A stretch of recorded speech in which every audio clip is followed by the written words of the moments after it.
Hey everybody, welcome back. Happy to be here playing a little bit of The Binding of Isaac. We won our last one. Yeah, wait, I said enough is enough, right? Then we played as regular Isaac. We won in like 2 minutes. That sounds right? That sounds appropriate? Okay. That was a lovely time. No wonder I have such fond memories of it. Okay, Tainted Maggie. Look, I'll meet you in the middle here, okay? I don't even know why I do the randomizer anymore if I'm just going to reject it, but I feel like the randomizer has given us a disproportionate amount of, like, hey, come on, try it. Wouldn't it be fun if you just did some insanely difficult thing? Tainted Maggie is not that hard. Boss Rush interests me a little bit more than Delirium. That's the first thing I'm going to say about all that. Haven't been an amazing diagonal walker lately, but that one worked out well. Either way, by the way, I'm happy to be here. Thanks for choosing to spend a little bit of whatever time of the day it is watching some Isaac. And some great streams lately, too. Man, I gotta tell you, if you would have told me that some of the best streams I would have in 2021 would be a PUBG knockoff with superpowers, essentially. Super Mario 64 speedruns, a game that I really, genuinely have never beaten the normal way. And an animal emoji-based fighting game. I would have said, you know what, I suppose that's possible. There's some things, you know, this is a strange business. Things come out of nowhere. It's a lot like movies, you know? In hindsight, everybody knows that, like, something like Titanic is gonna pop off, or, you know, something like The Avengers is gonna pop off. But if you bring your brain back to before it was like a foregone conclusion that it would work out, it's actually something that seems kind of crazy, right? Same, you could say the same thing for something like Among Us, for example. Oh yeah, like the biggest game of 2020 is gonna be an actually 2-year-old hidden role game that you could play basically in your browser or on your phone. Yeah, okay. I'll believe it when I see it. But I realize, you know what I realized the other day? I was thinking about like Game of the Year type stuff. I realized I wouldn't say I'm done with AAA games, but I was trying to think, like, in 2021, did I play... I'm making an exception here, okay? 2 exceptions, I guess, for real. One is, like, From Software, which is AAA. I'll always, you know, at least for the foreseeable future, be excited by this stuff that From Software is doing, and I'm definitely looking forward to playing Elden Ring in January or February. They delayed it, right? Whatever. I'll play it when it's out. And I'll also make an exception for Nintendo games, because I feel like they are obviously, like, if you want to argue from like a dictionary-based definition, obviously they're AAA. But really, when I say AAA, I mean, you know what I'm gonna say. Sequel. Basically. That's what I'm getting at. If you want me to just say it, I'll say it. You know, companies, and I don't mean disrespect to this, like, there's a lot of these games that over the years I've really liked, but, you know, companies like Ubisoft and Square Enix and EA in particular, Activision in particular, that, you know, their whole business model essentially lies with, you know, taking that game that you loved from last year and, or at least liked enough to play last year. I'm gonna get Serpent's Kiss, don't even sweat it, man. And then adding like a couple of tweaks, you know, that they promise this will be the one that is... Forget that deal with the devil, man. I'm taking deals with the angel. This is gonna be the one that will recapture the enjoyment that you had from that one that you really liked the most. And then it coming out, people being really excited for like a week, and then people being like, why am I even playing? Why would you not get Serpent's Kiss? Are you insane? What's wrong with me? I was trying to think, like, I wouldn't want to send the message that I'm just done with AAA games, full stop, and will never play them in the future. I don't even think we could blow this up, man. I don't think one bomb's gonna do it for us. but it will get us into the secret room, which will have a bomb in it because we're going to go to our cursed room now, and then we're going to go to get the White House, and then, I don't know, maybe we have to leave Serpent's Kiss behind. But I think I've stopped harboring... Oh my god, we got a bomb. I don't believe it. I've stopped harboring the delusion that, like, I should even pay attention to them for the most part. Like, you know, Far Cry 6 came out this year. You're probably thinking, and you're like, oh yeah, Far Cry 6 did come out this year. I do want to make some exceptions, but like, I guess what I'm getting at is I'm not saying that Far Cry 6 is not a good game. I played Far Cry 3. I beat Far Cry 4.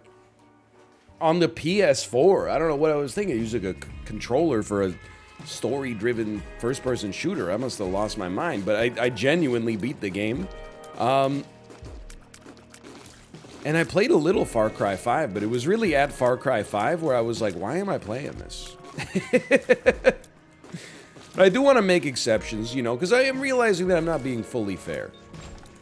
There's other stuff like the Resident Evil games, except for, you know, and this is Stolen Valor because I haven't played it, but with the exception of maybe, you know, Resident Evil Remake 3, Resident Evil 3 Remake, it seems like they're doing a really good job, you know, by the fans' standards for that franchise, and of course, you know, like Final Fantasy 14 is a juggernaut, and also, you know, Final Fantasy 7 Remake is well liked, and etc., etc. But you know what I'm talking about, the Call of Duties, the Battlefields, the Far Cries, the Assassin's Creeds. I think I'm not saying everybody needs to give up on them, but I think I've finally in 2021 given up the idea that, like, those are even on my list. Like, am I gonna play Far Cry 6? Nah, man. Like, if you're into that stuff, don't get me wrong.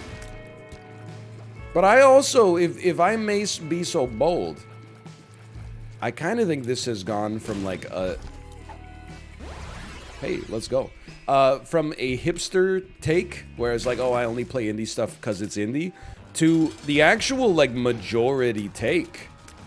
I kind of feel, and don't take this the wrong way, because I'm going to use a word, and the word is dinosaur, and if you identify with this group, you're probably not going to be pleased with it, but I kind of feel like, when I think of the group of people that are like, oh, new Far Cry came out, I gotta check that out immediately. I don't know why I'm going right for the throat with Far Cry, but, you know, oh man, are you looking forward to, like, the new Battlefield? And see, now it gets a little closer to the bone, right? Oh, are you excited for the new Call of Duty? Like, that's where I kind of look at that as, like, that's like almost like an old meta. Like, it's not boomer, but it's millennial, and millennial is becoming boomer, you know what I mean? Like, it's heavy millennial energy. Oh, you're excited, really? You're excited for a new Battlefield game? Oh, why don't you just play any of the 2042 that have come out previously? I don't understand. Now, I'm not saying you gotta play indie stuff just because it's indie, but just more because it, I don't know, like, legitimately just seems like the bastion of things that are a little bit more interesting. But I think, you know, you probably knew this take existed within me to begin with. It was just something that struck me the other day, where I was like, I guess it must have been related to the Game Awards, where I just found myself being like, I'm not, like, excited for any of this. Not in, like a dysthymic way, where I'm like, I can't be excited for anything in life, but much more in the sort of way where I was like, you can show me, like, as many trailers for, you know, a new EA multiplayer shooter as you want, and I'm like, I've seen it before, man. We've been down this road 1,000 times. It's just also a byproduct maybe of, you know, being in and around the industry for a while. I know what I like. I know what I'm not that interested in. I've stopped trying to fit a round peg into a square hole. You know what I mean? No longer am I like, yeah, maybe Far Cry is when I'm going to jump into the series. I'm more like, or Far Cry 6 is when I'm going to jump into the series. I'm now much more like, not my scene. I think it's better that way. It's more cognitively aligned with my actual, you know, wants and desires. But anyway, rip to the AAA video game industry. I realized a YouTuber of my size and magnitude being so negative is probably gonna put a real damper on your profits coming up. I apologize for that, but I gotta speak my truth, okay? I gotta speak my truth, and if it torpedoes your business, so be it. As Tobey Maguire said, I missed the part where that's my problem. Anyway, how am I doing? I'm doing very well. Thank you for asking, if you did. It is it's a Thursday. Survivor finale was last night, so I might sound a little groggy. Maybe I'm a little grumpy. Maybe that's where all this anti-electronic art stuff is coming from. It's not. But we did have a good chance there. I thought maybe I ruined my chance, but I did not. Survivor finale was last night. Jeff Probst really not respecting my time, quite frankly. A 3-hour-long finale. I know that the people expected the last hour would be a reunion. No. It's the last 25 minutes was a reunion. I'm not spoiling anything. I'm not gonna be like, oh, I'm glad X person won. Oh, there's winners. How could you? I'm just I'm just saying my thoughts on it. I thought it was a satisfying conclusion to the first season that I've watched in a long time, and I'm looking forward for Survivor coming back, season 42 in March or something. Eager to watch it. Just an entertaining show, People look down on normal TV, understandably so. How many combined, minutes of advertising did I watch over the course of the 2.5 hours that I did watch of the Survivor finale? More than my fair share. Let's just say at this point, I think I desperately need to purchase, what do they sell? What are the ads for on TV these days? A lot of pharmaceutical products. If advertising worked, after watching one NFL game, you would buy 10 cars. That's all I'm saying. I know that that's it's not a good faith argument. Many car manufacturers and chief marketing officers of corporations would say this, but I know we go down this road as well. I know we're saying I know a lot, but it just always surprises me at Toyota has wasted so much money advertising to me. It's not that I will never buy a Toyota, but I would say there's a pretty solid chance that they don't see a dime out of me throughout my entire life. And yet, at this point, I'm sure that it hasn't cost them a staggering amount of money, but they've got to have spent at least a few $1,000s. Because maybe that's a little much. They've got to spend at least $50 advertising to me. I understand how the numbers could work out. I've seen so many ads for Camrys and Siennas and Corollas and the Highlander, the Toyota Tacoma. We know these names better than we know our own grandparents, and yet I still have not purchased one. I'm not besmirching their efforts as an automaker either. Maybe this is where the advertising has come into play. I have a very strong brand positivity associated with Toyota as a bastion of reliability with a luxury brand in Lexus that is also well known for reliability, but maybe a little bit more of a sporty styling as well, and high-end interiors, but yet simultaneously, I find myself unmoved. I am, in many ways, I'll admit, I am a beer snob. I have the luxury of being a beer snob. I would not besmirch if you choose not to drink, that's also fine. But if you are, because we have relatives that are, normal, and you go over to their house and they have Coors Light and stuff like that, and you'll ask them, why do you buy Coors Light? And they're like, it's just nice. I can't hate on that. That's the way I feel about Survivor, I was I had a great time watching it. People on the Survivor subreddit are like, no, you can't have a good time watching it. You have to talk about how they betrayed the Edgic fans with this misleading edit. No, I just don't... Everybody chooses what they are and are not a snob about. Some people are snobs about everything. Those people are snobs about snobbery. They're like, oh yes, I'm, you know, everybody I'm sure in their life knows someone who they think they have the best of everything, right? Oh, you also know them by their other parlance, haters. Yeah, this restaurant's pretty good, but I know a better restaurant. Oh, wow, yeah, this, you know what?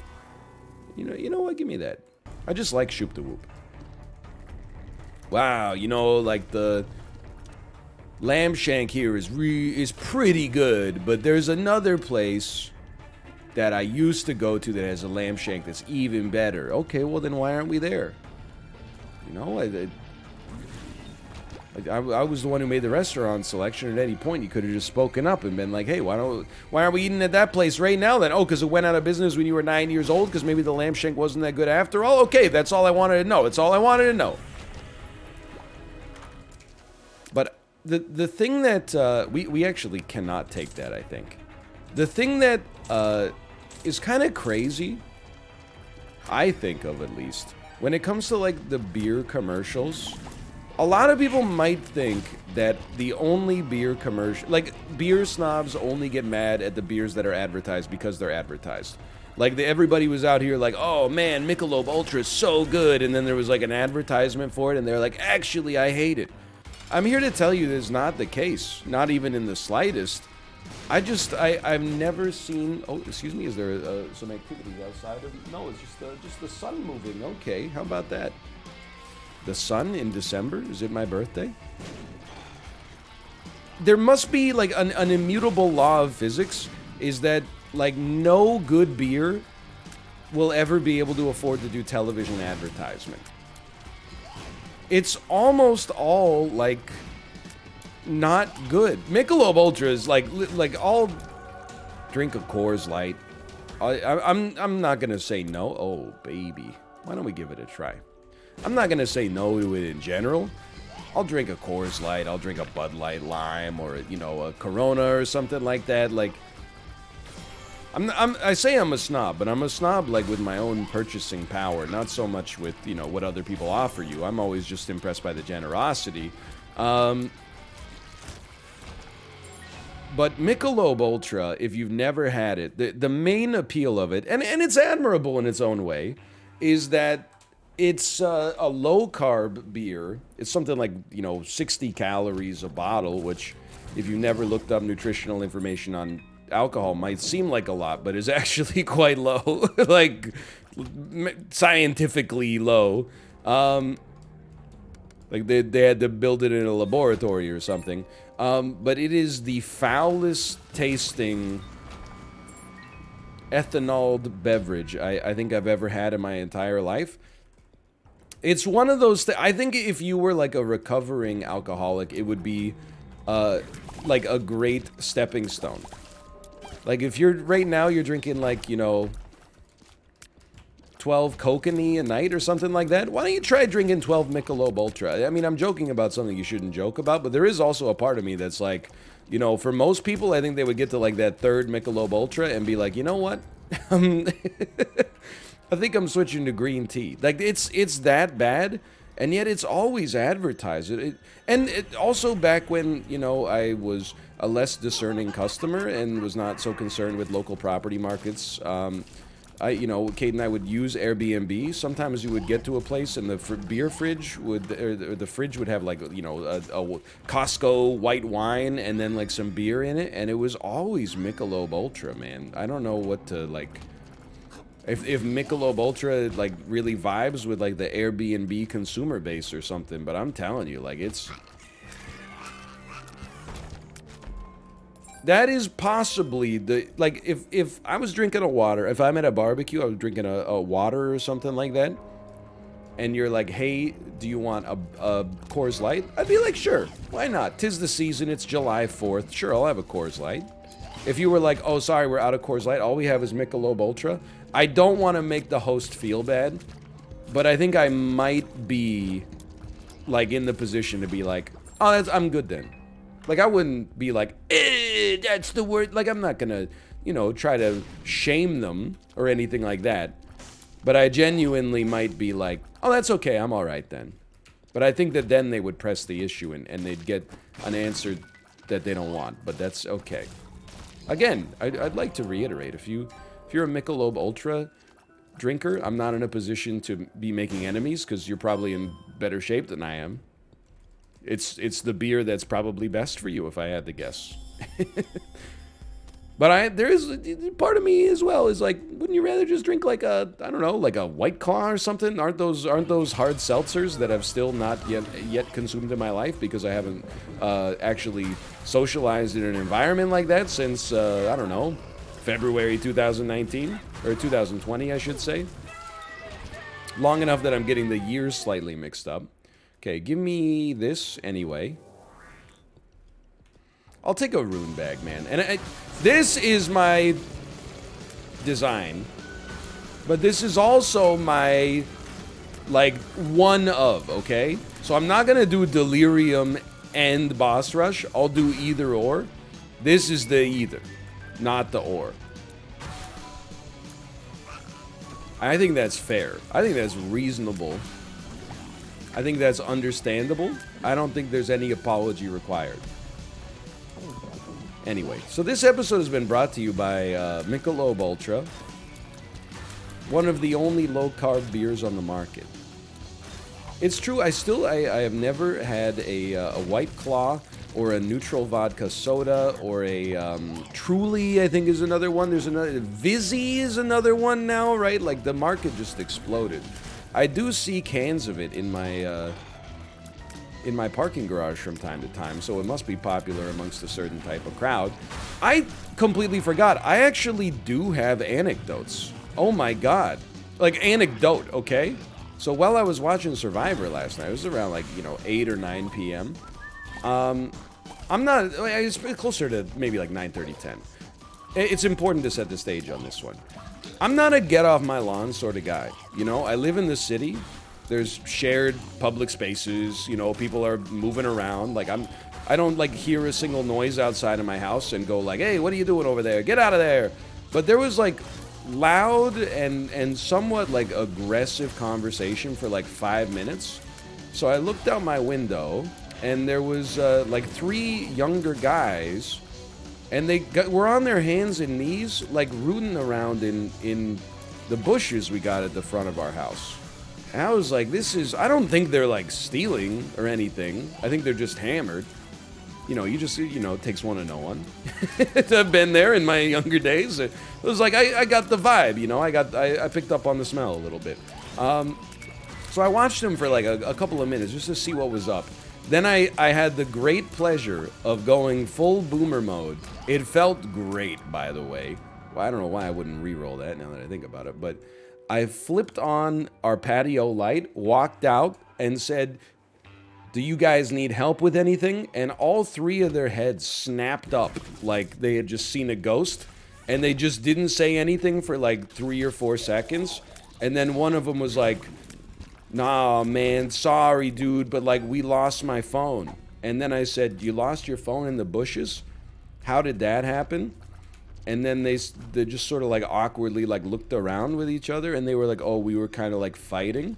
And then they got a little sheepish, and they said, sorry for disturbing you. Is it okay if we take a look for it in your like bushes here? And I was like, yeah, that's fine. And then at the end, I said, don't hurt yourself. And I went back inside. I felt like, not that I like owned them, because that's not the vibe that I want to get across. But I felt like in their own drunken headcanon, I had cemented myself as a secondary character. Like in the movie Rat Race, when they find Kathy Bates and she's trying to like sell them squirrels, and then they say you should have bought a squirrel, and they go, oh, yeah, this is one of the cinema's great moments. I kind of feel like I was their Kathy Bates for that night. Like, for the rest of their friendship, which based on the way things are going last night might not be that long, they're gonna be like, remember when that guy walked out and said like, can I help you lads with anything? Like, I might become like an inside joke sort of guy for them. I always wonder if like I exist in someone else's headcanon.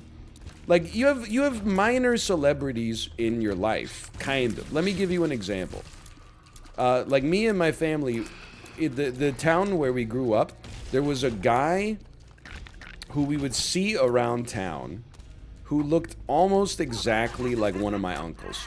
Like, to the extent that you would be, like, walking in, like, Canadian Tire, let's say, and then you would be about a half second away from going, like, whoa, like, my uncle's name, like, what are you doing here? You're supposed to be in, like, Nova Scotia.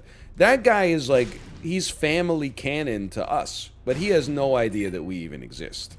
And that kind of owns. I always wonder if I, like, somebody ever took, like, a photo at a sporting event and I was, like, you know, awkwardly shoving a handful of French fries into my mouth or something like that. And then I ended up being like a cameo in that family's history. You know, they're always like, yeah, hey, you might be hungry, but are you as hungry as, you know, Freddy French Fry or something like that? And now I think that, like, at least I've played a role in someone's story. I might not be a major character on that one. They might not even remember too well. But I like to think that I played a role in moving their story along. You know, I was kind of like the architect of a moment. It felt quite nice, honestly. It felt quite nice. I wasn't giving them a hard time or anything. I mean, keep in mind, they were the ones that were rooting around in the bushes. You know, it's kind of a weird thing to begin with. I wasn't going to call the cops on them or anything unless they stuck around too long. Or started, you know, throwing, you know, fisticuffs or something, but... I was like, yeah, yeah, go for it. Hey, don't hurt yourselves. That was like, oh, dude, someone 10 years older than you and stone sober, when you're hammered, saying, hey, don't hurt yourself. That's a good, because what are you supposed to say? I won't, you know? Oh, man, what a line. Don't hurt yourself. Anyway, it felt nice. I also feel like I couldn't live with myself as a person if I didn't at least ask them what they were doing. I mean, they were like literally on my property rooting around in the bushes. There's more of a situation where it felt like a test from the Almighty. It's like, hey, you know, if someone's... I don't mean like, you know, get off my land or whatever, but like, you know, if someone's rooting around on your property, you gotta come out there with a flashlight on and be like, hey, what the heck do you think you're doing, Buster? Then when I found out what they were doing, I was like, okay, seems like just probably had maybe like 9 or 10 more beers than you're supposed to as a human being. And, you know, carry on. I'm sure you'll sort it out. I don't know how you lost your phone in these bushes, but by all means. I'm going to, now that I think, I bet it was a situation, I bet it was like one guy, you know, now I'm making up my own headcanon, but to be fair, these guys are my new best friends. I bet one guy was texting he's like the Ed Helms type from The Hangover. He was probably texting his girlfriend. Then his friends were like, dude, can you put your phone away for like 2 seconds? And then this went on like all night. And then the one guy was like, you know what, man? This is what I think of her. This is what I think of Sylvia. And then just like took the phone and yeeted it into the bushes and then was immediately like, oop. And then that's what probably preceded that moment. But, you know, more power to them. Hope they found it. I'd much rather I'm not going to go looking for it. I don't care. It's the property of Mother Earth now. Doesn't bother me. So, yeah, that's my anecdote. So, you know, it's just goes to show you, when I don't get the anecdotes come to me. Apart from that, it's just a lot of baby stuff, you know? Baby's going through a bit of a rebellious phase right now, which is very, very frustrating. She does not like to be placed in any safety harnesses anymore, which is a really bad personality quirk for a baby to have when they're 14 months old, because you spend... not the majority of your time anymore, but quite a large portion of your time still either being in a high chair so you don't, you know, fall over while you're eating, or in a stroller so we can take you like for a walk to some places, you know, without you falling over, or a car seat so while we're driving you around you don't, like, you know, crawl under the pedals or something like that. And these are like all non-negotiable. Like, there's no room for argument about whether or not, like, we're gonna, oh, we go to daycare today? Okay, fine. Yesterday you wore the car seat, so today you can just kind of, like, you know, go free and easy. So it just ends up in these, like, pointless little back and forths where, like, I try to put her in the car seat and then she, like, squirms out like the call of the void. She's like, you know what would be really great is if I just fell out of the car and like onto the pavement right now. And I'm like, oh, I'm not gonna let you do that. So I'll just, you know, do a Superman grab real quick and make sure you're good. We don't really want Lazarus, Soul of Lazarus here. I'll tell you that much. Nobody does. So there's a lot of that. It's just making every one of the chores that you already have to do with a child. I don't mean that in a negative, like, regretful way. It's just, you know, the way of the world. You've got a lot more stuff to do. You're taking care of a human being and, you know, you're the steward of their upbringing. You've got a lot more responsibility. But now, instead of being like, okay, time to have your bath, I'm like, okay, time for the 15-minute, like, physical battle. It's like, it's not like I'm not stronger than my baby, but you don't want to use full strength. Because you also, it's not just about, like, it's not a submission play, you know? You gotta, like, get them into this bath chair. And then you put, like, one leg into the bath chair, and then she starts twisting, like, you know, she fights dirty, like, she's got nothing to lose. Anyway, so, you know, I'm hoping that that works itself through pretty soon. We'll see. I mean, I'm venting, basically. Call me the imposter, because I'm venting right now. I'm hip with the games, I told you, just not AAA stuff. It's just adds an unnecessary layer of excitement and danger onto what are already some, you know, pretty mundane tasks. Just want to, like, you know, like yesterday I had to go to the grocery store to buy some food for the baby. So when I brought her home from daycare, I was like, hey, get in the stroller so we can, well, not get in the stroller. I was like, I'm going to put you in the stroller so we can go out for a nice walk. Doesn't that sound nice? And she was like, walk. And I was like, yeah, we're going to go for a walk. Doesn't that sound like fun? She was smiling, picked her up, put her in the stroller, arched back, like, dig one heel into the stroller to get leverage to twist around 270 degrees, like wrench her kneecap into the bolt so she could, like, you know, have something to push up against and try to launch herself out onto the hardwood. And I was like, okay. I spent like 10 minutes trying to get her into the stroller, and then I said, fine. You know what we're doing for dinner tonight? Peanut butter sandwich and sliced bananas. It'll work. It's not gonna work, but it's a little annoying. You know, have it your way. I think I'm gonna... Oh, that was not worth it. I think I'm gonna just fight Mega Satan just because he's here. I think we got an okay Mega Satan build. Maybe not. Wait, now that I think about it,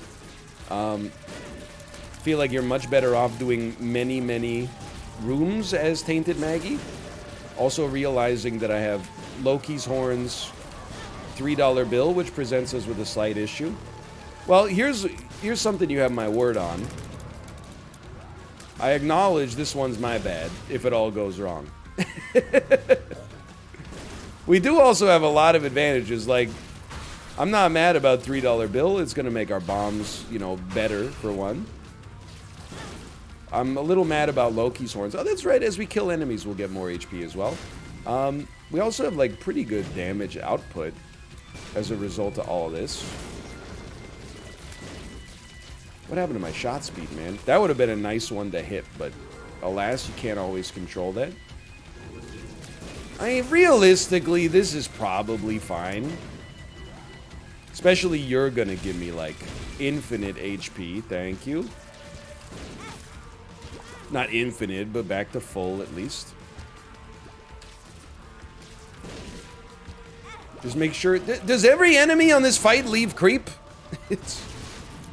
It's a little much. I want it. You're done. You're done.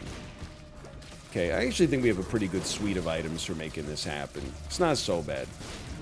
So anyway, that's pretty much my life lately. Survivor and telling young whippersnappers to get off of my yard. Get out of my yard. What is it? What do they say? Honestly, the other thing about getting a little bit older is, like, the older you get, the more you kind of sympathize. Maybe not with the shotgun-toting person who says, you know, get out of my yard. But at the same time, you're kind of like, well, you know, maybe they shouldn't be so violent about it, but what the heck are you doing in his yard? That's his yard. There's parks, you know, like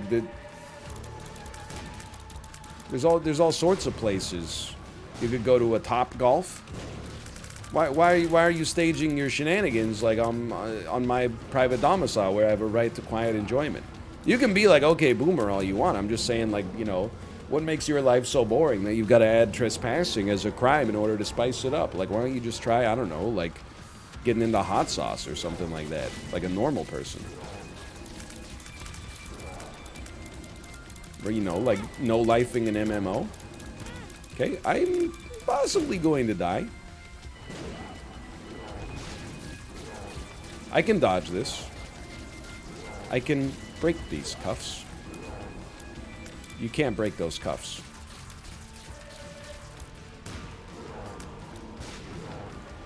It's just dangerous, you know. I know that we got like that roast chicken or whatever it's called. It's doing some damage up there. We just got to be very careful about our shots.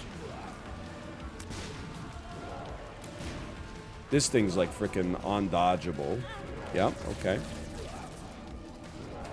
Because Loki's horn at any moment could kill us. But I definitely do want to be clear and Present Danger starring Harrison Ford and acknowledge it's completely my own fault.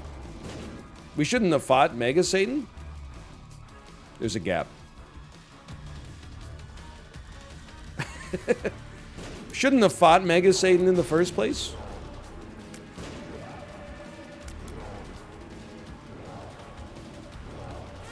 And then if we were gonna fight him, we should have been a little bit more precious about it. But anyway, I had fun regardless. I hope you did as well. Thanks for watching, and I'll see you next time. See ya!